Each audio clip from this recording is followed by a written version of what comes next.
مبروك لمنتخبنا المصري فوزه النهارده، فوزه على منتخب بلجيكا 2-1. صحيح منتخب بلجيكا ما يستحقش الجون اللي جابه. مصر كانت تستحق انها تجيب اكتر من جونين، دي حقيقة.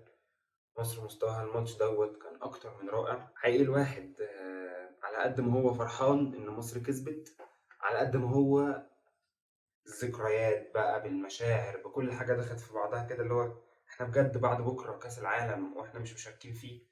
خلاص بجد، يعني ضربة الجزاء اللي ضاعت بحوار الليزر وإن إحنا نعيد الماتش وإن إحنا نعمل وما نعملش، كل ده خلاص وكل دي أحلام اتبخرت وإحنا في واقع دلوقتي. إن للأسف ممكن تكون نسخة مصر السنة دي أقوى من نسخة مصر اللي شاركت في كأس العالم، شاركت في كأس العالم 2018 روسيا. صحيح كان ممكن يكون مشاركتنا السنة دي مشاركة مؤثرة، صحيح كنا إحنا الأحق، إحنا جبنا جون هنا وهناك، خسرنا. مش عايزين طبعا نرجع للذكريات ونرجع نتكلم تاني ونقول ونحكي ونعيد، لكن احنا خسرنا هناك، ما لناش دعوة بقى خسرنا بأي طريقة وايه العوامل اللي ساعدت السنغال انها تكسبنا، بس المهم ان احنا خسرنا. والنهارده الفوز كان طعمه مر قوي، كان طعمه مر قوي. مين فينا ما كانش مستني انه يسمع تشكيلة منتخب مصر لمواجهة مثلا هولندا لو احنا مكان السنغال وقعنا في نفس المجموعة؟ تشكيلة منتخب مصر لمواجهة هولندا، تشكيلة منتخب مصر لمواجهة الإكوادور، نتفرج ونشوف ونبقى على الماتش اللي هنشوفه بتاع ماتش مصر ده، يبقى أحسن ماتش في الأسبوع كله. مين ينسى، مين ينسى ماتشات مصر في روسيا لما كنا نقعد على القهاوي تبقى القهوة قافلة الشارع كله من أوله لآخره، مفيش نفس لبني آدم إنه يجي يقعد تاني، ناس فوق بعضها حرفيا. حتى لو كان أدائنا ما كانش أحسن حاجة، أدائنا قدام كان من تصاعدي لتنازلي، من أحسن حاجة قدام الأوروجواي ننزل شوية، قدام روسيا ننزل شويتين، قدام السعودية. بس كتوتال إنك تشوف منتخبك في كأس العالم كان ليها طعم تاني، وكانت بإحساس تاني خالص، وكانت مدية متعة لكأس العالم مختلف.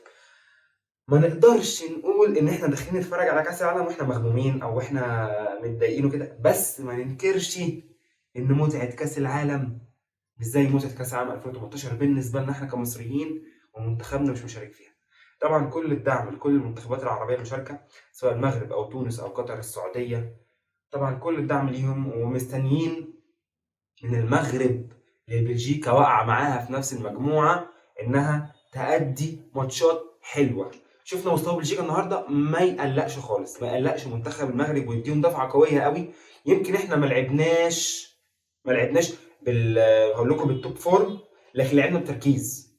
ما لعبناش بكل اللعيبة الأساسية، أي نعم لعبنا بمعظمهم، بس كان عندنا كام غياب في نص الملعب. كان عندنا فكر منتخب بلجيكا دفاعيا بطيء.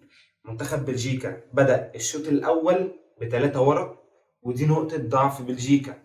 بلجيكا ما عندهاش مدافع دلوقتي نقدر نقول انه مدافع، فيرتونخن خلاص راحت عليه. فيرتونخن اللي كان شايل منتخب بلجيكا كبر، فيرتونخن اللي كان اساس لما كان بيلعب في توتنهام دلوقتي راحت عليه. ما عندهمش باك يمين باك شمال كويسين. ميونيه اللي نزل مش احسن حاجه، واصلا مش اساسي في بروسيا دورتموند، ومؤخرا زي ما شايفين هو اصلا عنده اصابه ولسه متعافي منها.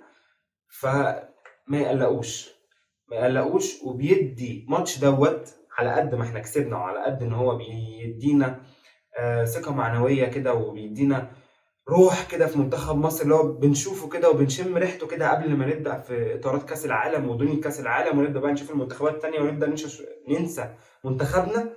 لا، منتخب مصر بيدينا ذكريات حلوه، بيفكرنا كده ان احنا حطينا على بلجيكا قبل ما تبدا او تخش هي كاس عالم، وبنادي دفعه لاخواتنا المغاربه ان فيكم امل وتقدروا تعملوا حاجه في المجموعه دي. المجموعه دي في المتناول، بلجيكا اللي هي التوب في المجموعه دي لا احنا كسبناها، فانتوا تقدروا تعملوا كده كمان.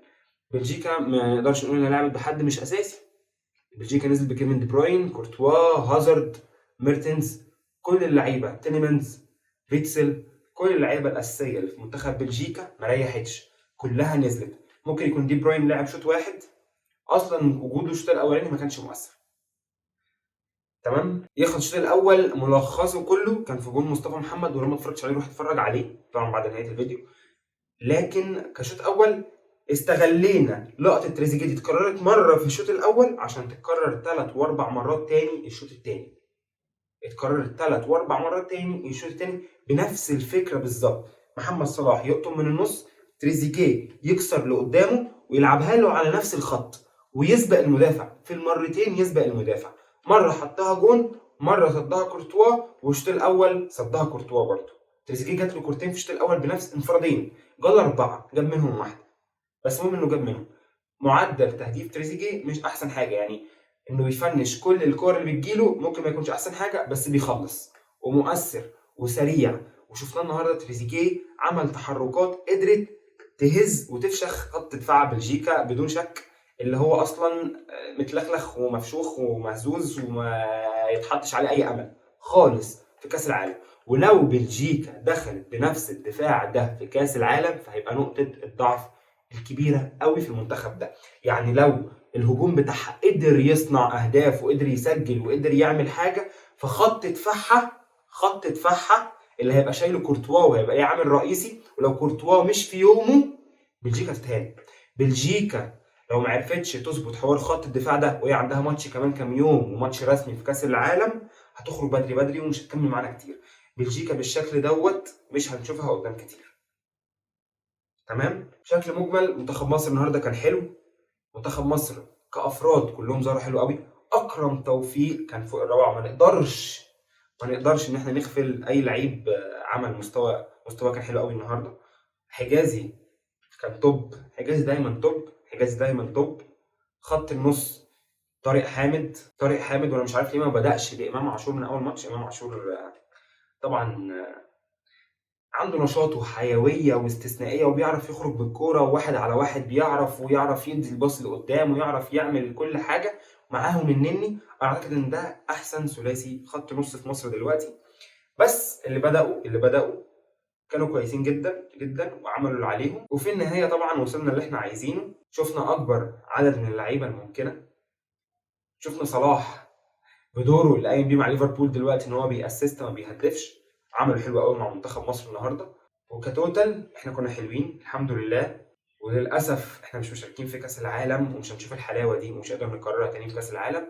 هنستنى ان شاء الله في بطوله افريقيا وهي اقرب بطوله جايه نقدر نشوف فيها منتخب مصر تاني، على امل ان منتخب مصر يتطور ويبقى احسن، اللعيبه كلها تبقى في التوب فورم بتاعها، اي غياب يرجع، اي اصابات تكون موجوده تاني مع منتخب مصر. ونتمنى طبعا ان المغرب في مجموعتها مع بلجيكا تقدر تصعد، وان شاء الله ان شاء الله يبقى كاس عالم حلو. ما تنساش تعمل لايك وسبسكرايب وفولو، عشان احنا هنغطي كاس العالم كله يوم بيوم، حدث بحدث، ماتش بماتش، كل حاجه في كاس العالم هنغطيها اول باول. ما تنساش تعمل لايك وسبسكرايب، واشوفكم يوم الاحد في اول ماتشات كاس العالم.